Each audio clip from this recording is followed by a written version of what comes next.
you could look at it, okay, well, let's look at it from a historical perspective. Where did this come from within the medical field? Let's look at it from philosophically, from Marxism, the role there, and second wave feminism. Let's look at it from a contemporary way of social media and what's called rapid onset gender dysphoria. Let's look at the different origins instead of saying, that's the fault of it. And so you can look at it from a medical perspective. People say, oh, it's the sexual revolution. It's 1960s. Like, no, this was way underway before the 1960s. And when I started to trace it back, people are like, oh, it's Dr. John Money. Okay, well, where did he get his stuff from? Well, Harry Benjamin. Well, where did he get his stuff from? Well, Magnus Hirschfeld. And you start going back, there was this guy, Magnus Hirschfeld, who was in Berlin, Germany, and he ran this Institute for Sexual Science. This place was creepy. I mean, this guy was really out there. He had a museum of sexual torture devices there. The woman of the house was a man 30 years younger than him that he had sexual relations with, that later committed suicide. And this is the guy that first started doing these sex reassignment surgeries in 1920.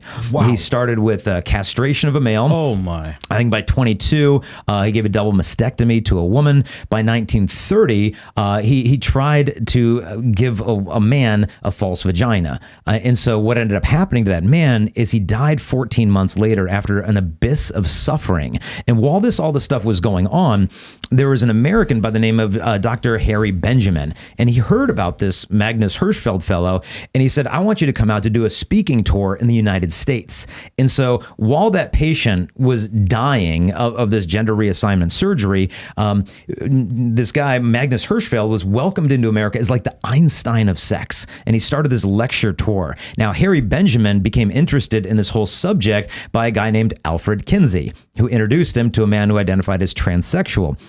So Harry Benjamin wanted the surgeries that Magnus Hirschfeld was performing over in Germany to be more accessible in America. Because if you wanted one of these surgeries in America, you had to fly to like Casablanca to a doctor out there who would do these things. And so he said, I want to make these more accessible here. So let's start a research team here. So Dr. Harry Benjamin started this foundation that later became WPATH, the World Professional Association for Transgender Health. This is now considered kind of the gold standard of the standards of care for transgender individuals today. But this guy, Harry Benjamin, is the one who started this thing. And he said, well, I need to get a research team together. And one of the guys on the research team was Dr. John Money. And so Dr. John Money was working with Harry Benjamin after Magnus Hirschfeld came and did this tour of all his like science experiments he was doing, hailed as the Einstein of sex. And then you've got Dr. John Money coming into the picture. More people are familiar with him because of the good work of Matt Walsh. Dr. John Money, just to set the table for this guy identified as a polyamorous, bisexual nudist who thought that pornography could be helpful to marriage, endorsed pedophilia, and believed that many wives think that it's good when the husband has an incestuous relationship with their children because it relieves her of the burden of needing to be the full sexual outlet for the male and distributes that among the children. This is Dr. John Money. This is the guy we're talking about as kind of the godfather here in the States of this transgender movement. And so he was not a scientist. This guy's a psychologist, and he was fascinated with cases of ambiguous genitalia at birth. And how do we raise these kids, male or female? And they realized it's a lot easier to destroy an incompletely developed penis than it is to construct one. And so they typically would take boys who have ambiguous genitalia and castrate the boys. And then he said, well, maybe we can just raise these as girls. And they started doing these different types of experiments. And then the perfect opportunity came across his path, which was this family, John and Janet Reimer, had a little boy. I think it was 1965. They had twins, Bruce and Brian. And then when the babies were about 8 months old, they suffered something called phimosis, which is a condition where it's very difficult for the kid to urinate. You go to the pediatric doctor and he says, oh, well, you need to give him, a circumcision and that should ease things up. So they schedule the appointment, they go in. And apparently the doctor used a circumcision tool that involved like an electric shock. So what it would do is it would cauterize the wound to keep it from bleeding too much.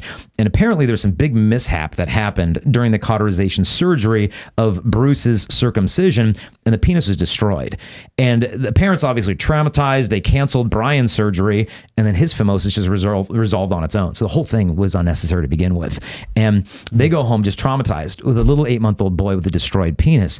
And they're like, what do we do with this poor boy? And one night they're up watching TV, And they see this Dr. John Money on a TV show just hailing the progress being made at Johns Hopkins Hospital with these new ways that, girls, are identifying as boys and being raised in this way because gender roles. And this is the first time it's ever used in like 1955. He's talking about that stuff in his research papers, that we can raise boys because these are just social constructs. Gender, when did this word come into play?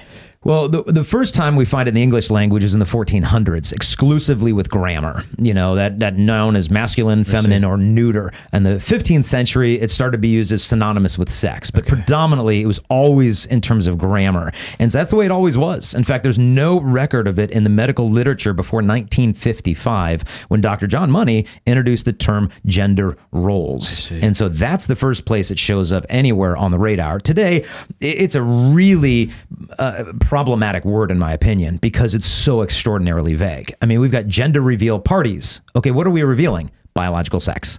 Okay, but it's a gender reveal party? I thought gender was your internal sense of identity. Like, the meanings can be so different when people have a conversation. It creates a lot of confusion. So it's better to speak of sex and sexual identity than gender, which can have so many different meanings. And so, but he was promoting this idea that gender isn't just distinct from sex, it can be divorced completely from it.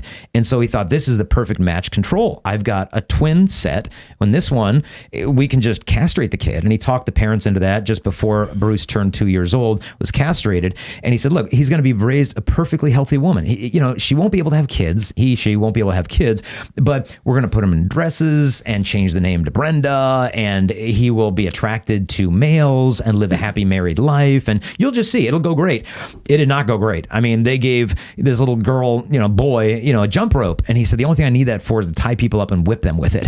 They gave him a sewing machine, and he disassembled it to see how the thing worked. He was not interested at all. And growing up in like grade school, the kids teased him like, you're a gorilla. Like, what are you? Because he's in a dress, but he's all guy. And he'd get in fist fights with the other kids. And I mean, the anxiety, the depression, the mother turned to infidelity and alcoholism. I mean, the whole family was imploding. While meanwhile, Dr. Money was seeing the boys every year and molesting the kids and saying, okay, now you need to act out these sexual things, and I'll take pictures because it's important that you learn your gender roles, and like really messed up crap. So by the time the poor boy, Bruce Reimer, and Brenda was like 13 years old. Like, he was refusing, like, I refuse to see that man. And on the last visit, I mean, he totally had a nervous breakdown and tried to run away because Dr. Money was trying to introduce him to a man who identified as female.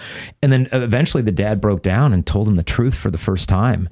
And Bruce's first question was, what was my name? He told him his name, and then Bruce ended up changing his name to David, and in memory of David defeating this Goliath, that this won't be the end of me. Wow. And then he found out that his case was being used all over the country by Dr. John Money in these academic forums of like, this has been a great success, and he's just transitioning to a mother hen, and this was being hailed, and the feminists were like, hey, look at this, gender is a social construct. Women don't have to be relegated to domestic duties because these are just cultural impositions. Men and women are the same, and this was all flowing out of his pseudoscience, and it had a tragic ending. His brother died. He ended up committing suicide himself. He got married, adopted a couple kids, and took his own life. David did. But thankfully, before he passed away, he was able to become an advocate for this. He was on the Oprah Winfrey show. How did he have a couple of kids if he didn't have a penis? Adoption. Yeah. So he adopted the kids. All right, Oprah Winfrey. Yeah, Oprah Winfrey had him on, and he explained this harrowing thing he went through, and how many other kids started coming out of the woodworks after that. Like, Dr. Money did the same thing to me, And so this guy, and he said, David unfortunately was lost to follow up, so I'm not quite sure what happened to him. And he knew exactly what was going on. This clip was sponsored by Hallow, which is the #1 prayer and meditation app on the web. Go download their app by going to hallow.com/MattFradd. When you sign up there, you get 3 months of their app, complete access for free. If at the end of the 3 months you feel like it's not worth your money, you don't have to pay a cent, but I think you will use it. I pay for it. My wife has it. My friends have it. It has sleep stories. It'll help you pray the rosary. It'll help you get into a prayer routine. 100% Catholic and super, super excellent. Actually just surpassed TikTok this month. I'm not even making that up. When I say that, it sounds like it's... No, I know. Yeah. It's amazing. Hallow, HALLOW.com/MattFradd. Click the link in the description below so that they know we sent you.